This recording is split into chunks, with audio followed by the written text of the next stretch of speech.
Okay, we're going to get started into your presentation on self-presentation, which is dealing with your public self. We're also going to talk about the agent self, which is the three parts. If you remember back at the beginning of the notes, we talked about the three parts that makes up the self. We're going to get into the other two parts then, talking about those today. What is self-presentation? It's the process of constructing and presenting the self to shape other people's impressions and to achieve ulterior goals. Basically, it's when you're out in the public and you're trying to get someone to do something, or you're communicating with someone in some way, and you have to be able to present yourself very well. That sometimes gets to be a very big problem. A lot of times when we're wanting to be out in public and we are socializing with other people, it can be very stressful for some of us. And a lot of times we mess up. We say the wrong thing or we do the wrong thing, and it causes embarrassment. And of course, then that's when our nervous system kicks in and we begin to blush or sweat and our heart races and all those kinds of things. How we react to those things is also important as a part of makeup of who we are. Sometimes you can learn to laugh off when you say something or do something, and you can just laugh it off and go along with everybody. But sometimes it's very embarrassing and you get angry at yourself, or you get angry at others for how they react, or other emotions come out. The good news when it comes to these social blunders is most of the time, a lot of the time in fact, the general public really doesn't judge us that harshly. We tend to judge ourselves harsher than what others do, because we've all been there. And oftentimes as well, people, when they see that you're having an uncomfortable moment or you're having an uncomfortable situation, a lot of times people will try to help out and to try to let you know that it's okay and it's not that big a deal. So we have to learn sometimes to just not be so overwhelming on ourselves when it comes to our presentation and how we react to others. As we become more skillful at this, though, there's two ways that our presentation modes go. We go into what's known as an automatic self-presentation mode when we're around people that we're really comfortable with, our friends, our family, those kinds of people. We do what's called an implicit cognition, where we're less anxious, we're more skilled in what we're saying, we don't care if we say something that's kind of not quite right, because we know that those people that are with us are going to be comfortable with it and they're going to be fine. When you get into these other setting, which is known as the explicit cognition, then that's when you're around individuals that is much more stressful, much more anxious driven, and that's when you have to be thinking more about what you're going to say, rehearse it, or plan it. And so when it comes to sometimes when we have what's called as a dual process cognition, that's where we have to learn to do both. We got to learn to be comfortable in what we're saying, but yet still be cognizant of what it is that's we're trying to get across to somebody else. Now, in our day and age of technology, not only do we have to worry about this face-to-face, we also have to worry about it when we come to social networking. That's that Facebooking and all the other different types that goes along with that. A study that was done that was dealing with social networking had to do with the concept about with Facebooking, how original are we when we come across to other people with our profiles. The study that was done was dealing with the Mitz-Black study, in which they believe their theory or their hypothesis was that people basically embellish themselves when it comes to their creating their personalities online. But what they actually discovered is when it comes to Facebook and Studio VZ on social networking, we actually are very close, or fairly close, to the actuality of who we are. It's only when we know or are comfortable that people are not going to find out about our embellishments that we will do it. So if you are having a one-on-one conversation with someone and it's someone that you probably are not going to meet, or doesn't know anybody else that you know, then you're more likely to embellish or to make up things about yourself than you would be in terms of a Facebook profile or something where a friend could check it out and see whether or not you're lying or not. But again, we have to be very careful, because we never know when we are going to be in that situation where that person that we may be embellishing to or lying to, or whatever you want to call it, they may end up, sometime in life coming back in and talking to someone that and then it could get you into trouble. And again, the studies that have been done on this with social networking has found that that is something that is happening. Okay, now your worksheet, your textbook worksheet, has already been dealing with the idea of self-presentation and the different types of it. There are basically 7 different kinds of self-presentations, and we're not going to go through all those because that's what your assignment was to do with your textbook. But I just wanted to kind of put them up here. I got some pictures that kind of relate to some of them. You just kind of want to be aware of those, especially when it comes to your tests and stuff. And I thought the pictures were kind of cute, and they would kind of relate to it a little bit better to be able to understand that then and the ideas of it. Some of those there that you have is the self-promotion, the ones dealing with the ideas of the concepts of modesty or the ideas of supplication, intimidation, self-handicapping, integration, or flattery. That's the one here with the brown noser kind of idea that I put on there. But those are things that, again, we do. There's been interesting studies on these, just dealing with these two here, self-promotion and modesty. Women tend to do modesty, self-presentations more than men do. It's considered to be more of a type of a feminine response to when someone is when you're presenting to someone, whereas self-promotion is more of a masculine way to come off towards somebody else. And what we're seeing in our society today is more and more women, especially as they get more status and role, they're becoming much more the self-promoters of their lives and of the things that they're doing.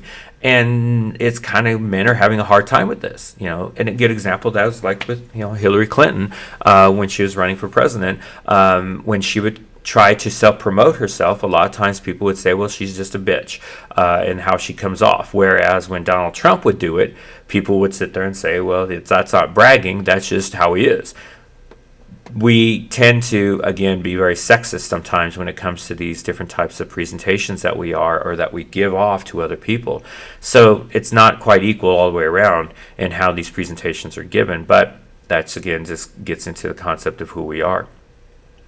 All right, kind of going back to the idea of self-monitoring and the perceived self-control then. When you are using self-presentation strategies, some will monitor the situation more carefully and use techniques that best fits the case. You have to be careful. Not all 7 of those self-presentation modes are good. So you have to watch out when you're trying to use those, and you got to play with them sometimes to see which of those self-presentations are ones that you can use successfully. Not all of them are going to be ones that you're going to be able to use. So you have to monitor how you come off with other people and how you are able to take those presentations and be able to use them in a successful environment. Sometimes you come off as being, fake or less committed, and it doesn't come off very good. People that have low self-monitoring when it comes to how they present to others, oftentimes they fail to gain the attention from other people. They aren't able to successfully get their point across or successfully be able to make the statement they're wanting to make, and so therefore then they do not get the approval that they're looking to get then. Okay, when the self is in action or presentation, there are 2 different directions that you can go. Again, positive or negative, depending upon the actions that you're having. When you begin to go into self-presentation and the control mode of how you're presenting yourself to others, there are several things you have to take into consideration. One, is your self-energy. And that is dealing with when you are in presentation mode and you're talking with others, confronting with others, all of those things. Again, there's things that you have to, bite your tongue, or you have to hold back, and you don't want to say, because if you do, it could get you in trouble, that self-control mode. Well, every time that those things happen, it depletes a little bit of the energy of your emotional state, and it kind of wears you down. And you've been in situations like this, and we talked about this again in your textbook already in the study that was done by Roy Baumeister there, and the fact that we all have that threshold where we lose it. And our self-control just breaks down, and then we end up saying something or doing something that we later regret. You have to learn to know where your limits are when it comes to that, and how you replenish your depleted ability to have that energy to control your behaviors then. So again, that's knowing who you are is very important. A second thing that's very important when it comes to self-presentation is your self-efficacy. Being able to have competency in yourself and believe in yourself and effectiveness of yourself. Sometimes in life, this concept of you are what you believe is very, very important. It's very true. The Becca Lay study, in which she went with 90 elderly people in a nursing home, and they started the study out by taking these 90 people, and they basically were all along the same level, all about the same level of control of their lives and how they felt and their personalities and that. Then what they did in the studies, they took 45 of them and they started to have sessions with them where they would show them images and different pictures and different sayings and different words that were very negative.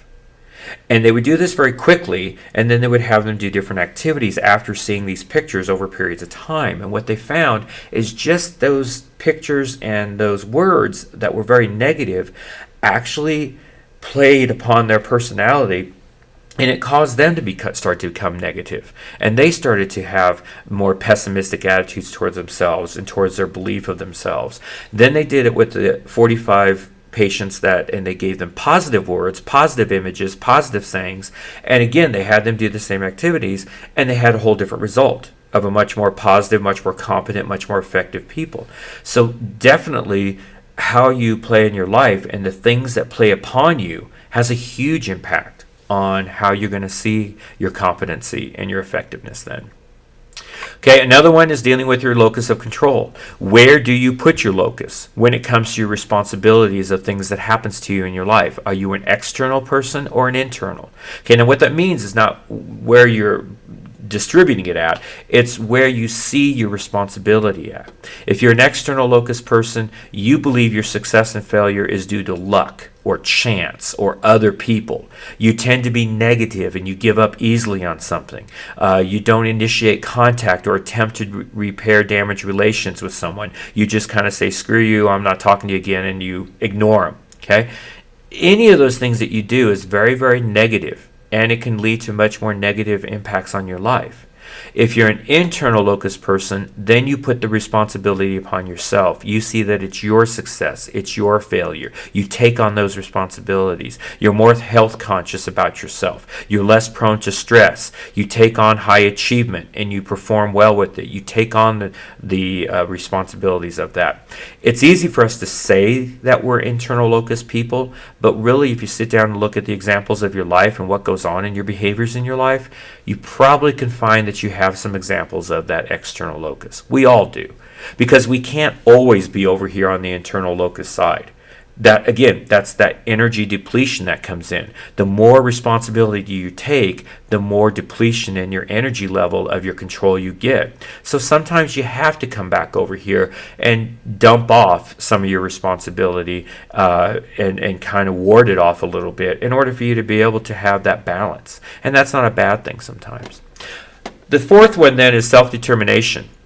And that deals with this idea of where do you see yourself when it comes to how effective are you at doing something. Learned helplessness is the negative side. That's when you're hopeless. You resign to things. You basically just throw up your hands and say, I can't do it. Somebody else has got to do it. And you just have that behavior attitude where anytime that something happens to you, you immediately just turn off and say, nope, not going to do it. And you don't have any control or dealing with the events. Self-determination is where you put in more control, more choice, and you try to improve. Two quick examples of this would be with self-determination. There was a study that was done in prison systems in which what they did is they gave the prisoners more control of their choice of life. They allowed them to choose their menu for what they wanted to eat. They allowed them to choose what movies they were going to watch. They allowed them to create an organization of prisoners who would then meet with the board and to file their complaints that they would have within the prison system and try to work through those and give them that. What they found is those prisons actually were much more successful, less violence, less riots, less problems. When it comes to learned helplessness, that's where you have someone that sits there and goes, oh, I can't do this homework assignment, it's too hard, here, and can you do it for me? And you try to pass off everything to someone. Or you're at work and you can't you think you can't do something of stocking a shelf or putting a thing together at your job place or writing a report. And so you go to somebody else and you give this hopelessness, resignation that, oh, I just can't do it. It's just you don't understand. And you basically want them to do it for you. Because you've learned how, by doing that, somebody's going to do something for you instead.